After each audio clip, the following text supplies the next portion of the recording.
it seems like metal and liberty would go right together. I mean, there's such a strong individual strand inside of pretty much all metal music.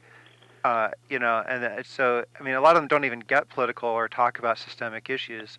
It's talking about you know uh, sci-fi stuff or stuff like that. But a lot of them, and when they are political, we already talked about this. It's ends up being this hardcore status situation. Yeah, and I think it's just because we've been suckered into believing that our two choices in life and two choices of government are fascism or communism, and this whole left-right, far right or fascist, far left or communist. That's not the right scale. No. It's not what we need to look at. Is it government? No government? Where do we stand if we want to be free? Exactly. Yeah. That's the Skousen. I don't know if you ever read the 5,000-Year Leap, but he lays it out really cool in that book about this is the scale that we should be looking at. No government, so anarchy on the right, or it could be on the left. Either way, whatever. But the point is, no government, all government, and whether it's fascism, communism, socialism, whatever.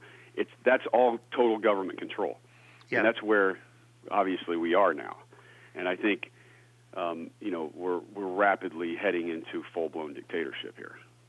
If we don't turn things around. Yeah, and so what other bands are talking about this? I know you just got off of that 70,000 pounds of metal tour. I mean, that kind of thing. What happens when you talk to other musicians? Are other guys into this? There are also people. I've known people for years that have known that something was wrong and that tended to lean more left. But that's because they get told that the left is liberal. The establishment left in this country isn't liberal. They're fascists. They're communist. Whatever. They're totalitarianism. That's what it is. It's not. But they get told that, and they believe that that's. Thomas Jefferson was liberal. And he was conservative, But if you look at the real definitions of the word, not what this has become. Democrats aren't liberal. Republicans aren't conservative. They're both big status scum, And I'm not talking about at my neighbor's level. The people down there, in the real world level, believe that there is a difference between these ideologies, and at the root there is. But at the establishment, there isn't. Yeah. And so but Megadeth does. Dave Mustaine is definitely awake and has been for a long time. You have Craig LaCicero from Forbidden. They're a thrash metal band from the 80s. They came up around the time of Slayer and Metallica and Megadeth, and maybe a few years behind them. But they were, they're a band that I just met on the 70,000 Tons cruise, and our paths had never crossed before. But very cool people. They understand what's going on. I think there's more people starting to figure this out, even in the metal community. And I think the more that we talk about it, we can see that. And then you get a puppet like Obama who comes up and promises everything on the campaign trail and goes completely against everything that he said. That's going to help wake up the people that consider themselves to be liberal, because I think the real term liberal is not a bad thing, but what it's now it's used as he's just a leftist liberal, well he's not. He's a fascist or a communist. That's what he is. And so if our choices are fascism on the right and communism on the left, then we don't really have any choice. But we've been suckered into thinking that the welfare state's good for this and the warfare state's good for that, and it's all bullshit, man. Yeah. So hey, this is a great transition actually, because in your "Don't Tread on Me" song on your album, it's classic title for a song. It's going through my library, and I have like 5 songs named "Don't Tread on Me" that are either punk or metal. Yeah, that. But you have some really cool sound bites from protesters and police and that kind of thing. Where did that come from? I got it off of YouTube. It's basically what I'm trying to do with the album is paint the scenario in a way that it's kind of hard to deny that there's something really wrong. Like the people can listen to it and go, man, this is kind of creeping me out a little bit. Maybe I better look it up. Maybe I better start investigating what this guy's putting out there. And that's the whole idea. So by using, real people protesting, and then the LRAD cannon from the cops, it's another element to the situation. It paints the reality of what is happening on the streets because of the Federal Reserve System. So you've taken on some really big concepts. Ice Earth over your decades. You've had some big concept things. You did the Gettysburg album. You did this Something Wicked series, and now you're focusing on the Fed and on liberty. Is this? I mean, when I talk to people about the movie, I kind of say this is like the ultimate comic book or James Bond hero. It's this secret organization that controls the world's money. The only difference is that it's real. Is this concept that you're working with? Is this kind of like the ultimate big concept, except for that it's now and it's the real thing?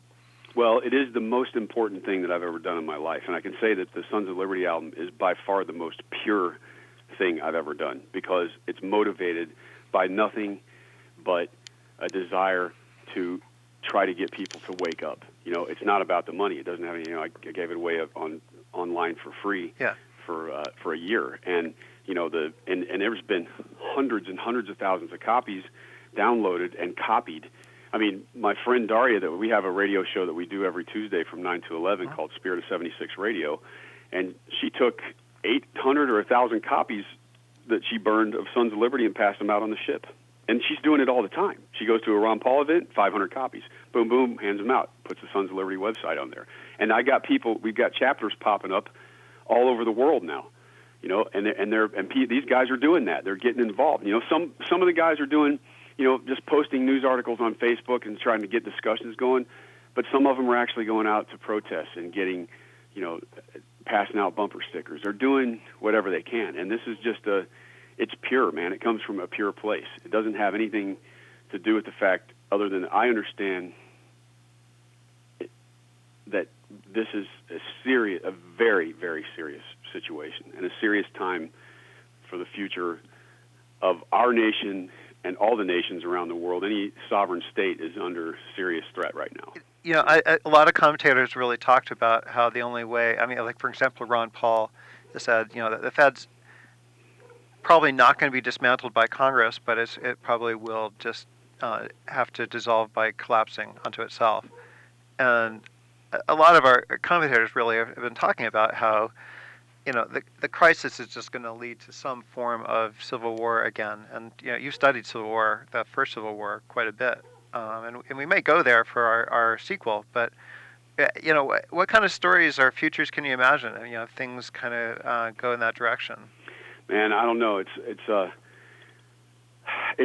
horrible thought to think about. I don't know, man. It's a double-edged sword. Like, I look at it. We have an amazing opportunity here. We are living in the most historic times, I think, in the history of the world, because throughout history, tyrants have always tried to dominate the world, and nobody's been successful yet. But this shadow government of elitists has learned from the past, and they are so close to being able to pull it off, and they're not necessarily doing it at the barrel of a gun. They're doing it through the financial system, and it's a whole different tactic than the past. And so I think that we're truly in historic times right now, and it's an amazing time to be alive.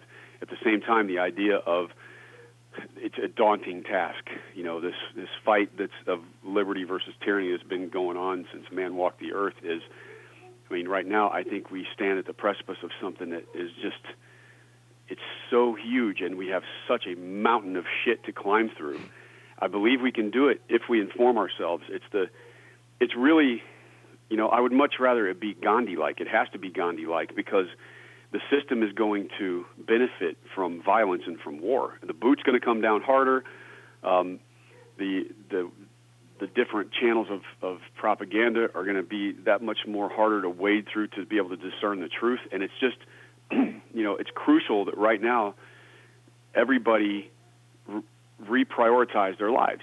Look, you got to start looking at things for how they really are, not from what the tube tells you. And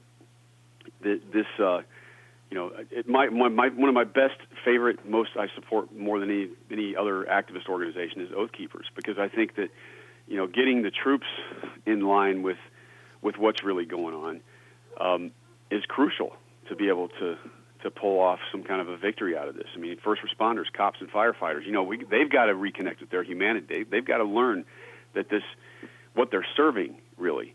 And they don't know. People just don't know.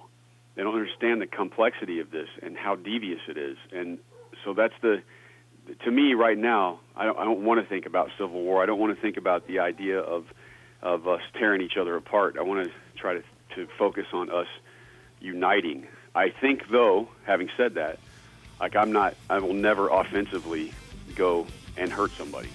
But I guarantee you I will defend myself. It's time to act quickly. Face what's ahead.